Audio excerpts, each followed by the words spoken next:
ನನ್ನ ಊರು ಮಂಗಳೂರಿನ ಸುಬ್ರಹ್ಮಣ್ಯ ಪಕ್ಕ. ನಾನು ತುಂಬ ಹಳ್ಳಿ ಮತ್ತು ಕಾಡಿನಿಂದ ಬಂದ ಒಂದು ಹುಡುಗಿ. ನನಗೆ ಯಾವುದೇ ಸಿಟಿಯ ಟಚ್ಚು ಇರಲಿಲ್ಲ, ಏನೂ ಇರಲಿಲ್ಲ. ಕ್ಯಾಮರಾದಲ್ಲಿ ಫೋಟೋ ತೆಗೆದು ನನಗೆ ಗೊತ್ತಿರಲಿಲ್ಲ. ಫಸ್ಟಿಗೆಲ್ಲ ನನಗೆ ಕ್ಯಾಮರಾ ಹಿಡಿಯೋಕ್ಕೂ ಭಯ, ಎಲ್ಲಾದರೂ ಹಾಳಾಗಿಬಿಟ್ರೆ ಏನು ಮಾಡೋದು ಅಂತ. ಈಗ ನನಗಂತೂ ತುಂಬ ಸವಾಲು ಅಂತ ಅನ್ನಿಸ್ತು. ಈ ಟೆಕ್ನಿಕಲ್ ಇವುಗಳನ್ನು ಬಳಸೋದು ತುಂಬ ಸವಾಲಾಗಿತ್ತು.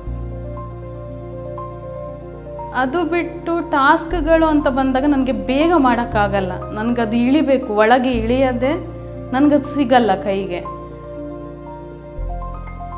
ಯಾವ ಕಡೆಯಿಂದ ಬೆಳಕು ಬರ್ತಿದೆ, ರೂಲ್ ಆಫ್ ಥರ್ಡ್ ಇದೆಯಾ. ಅದಾದ ನಂತರ ನಮಗೆ ಫ್ರೇಮಿಂಗ್ ಬಗ್ಗೆ ಇಲ್ಲಿ ಕ್ಲಾಸ್ ಮಾಡಿದರು.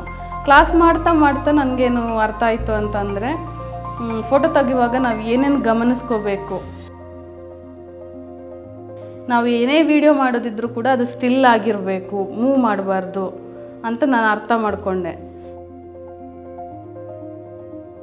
ಅನ್ನೋದನ್ನು ನಮಗೆ ಕಂಪೇರ್ ಮಾಡ್ಕೊಳ್ಳೋಕ್ಕೆ ಬಹಳ ಒಂದು ಒಳ್ಳೆಯ ಕಲಿಕೆ ಅಂತ ನನಗನ್ನಿಸ್ತು. ಅದು ಶೂಟಿಂಗ್ ಹೋದಾಗ ನನಗೆ ತುಂಬ ಹೆಲ್ಪ್ ಆಯಿತು. ಯಾಕಂದರೆ ನಾವು ಇಲ್ಲಿ ಕೂತ್ಕೊಂಡು ಮಾತಾಡ್ತಿದ್ವಿ, ಹೀಗೆ ಶೂಟಿಂಗ್ ಹೋಗೋಕ್ಕೆ ಮೊದಲು ನಾವು ಪ್ಲ್ಯಾನ್ ಮಾಡ್ಕೋಬೇಕು, ಜಾಗ ನೋಡಬೇಕು, ರೆಕ್ಕಿ ಹೋಗಬೇಕು, ಆಮೇಲೆ ನಮ್ಗೆ ಯಾವ ಫುಟೇಜ್ ಬೇಕು ಅಂತ ನಾವು ಆನ್ ಪೇಪರ್ ಬರ್ಕೋಬೇಕು, ನಮ್ಮ ಬ್ಯಾಟ್ರಿಗಳು, ಕ್ಯಾಮರಾ, ಮೈಕ್ ಎಲ್ಲ ಸರಿ ಇದೆಯಾ ಅಂತ ನೋಡ್ಕೋಬೇಕು ಅಂತೆಲ್ಲ. ನಾವು ಒಂದು ರೂಮ್ ಒಳಗೆ ಶೂಟಿಂಗ್ ಮಾಡೋದಕ್ಕಿಂತನೂ ನಾವು ಹೊರಗೆ ನಮ್ಮ ಕೈಯಲ್ಲಿ ಯಾವುದೇ ಅಥವಾ ನಮ್ಮ ಇದರಲ್ಲಿ ಯಾವುದೇ ಕಂಟ್ರೋಲ್ ಇಲ್ಲದೆ ಹೊರಗಿನ ಒಂದು ಜಾಗದಲ್ಲಿ ಶೂಟ್ ಮಾಡೋದು ಕೂಡ ಬಹಳ ಅದು ಬೇರೆ ಥರ ಇರುತ್ತೆ. ಎಡಿಟಿಂಗ್ ಶುರು ಮಾಡಿದ್ವಿ. ಆದರೆ ಆ ಎಡಿಟಿಂಗ್ ಟೈಮಲ್ಲಿ ಆಗ್ತಿದ್ದ ಫ್ರಸ್ಟ್ರೇಷನ್ ಮಾತ್ರ ತುಂಬ ನನಗೆ, ಆ ನಂತರ ಸಿಕ್ಕಿರೋ ಖುಷಿ ಇದೆಯಲ್ಲ ಅದು ಬಹಳ ಮುಖ್ಯ. ನಾನು ಮಾಡ್ತೀನಿ ಅಂತ.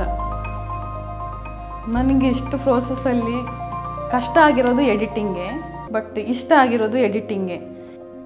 ಬೆಳಗ್ಗೆ ಬಂದು ಕೂತಿದ್ದು ಸಂಜೆ ರಾತ್ರಿ ಆಗಿದ್ದು ಗೊತ್ತಾಗಿಲ್ಲ. ಇದರಲ್ಲಿ ಏನೋ ಇದೆ ಅಂತ ಅನಿಸಿತ್ತು. ಎಡಿಟಿಂಗ್ ಒಂಥರದ್ದು ಧ್ಯಾನದ ಥರ, ಏಕಾಂತದ ಥರ ಅಂತ ನನಗನ್ಸಿತ್ತು.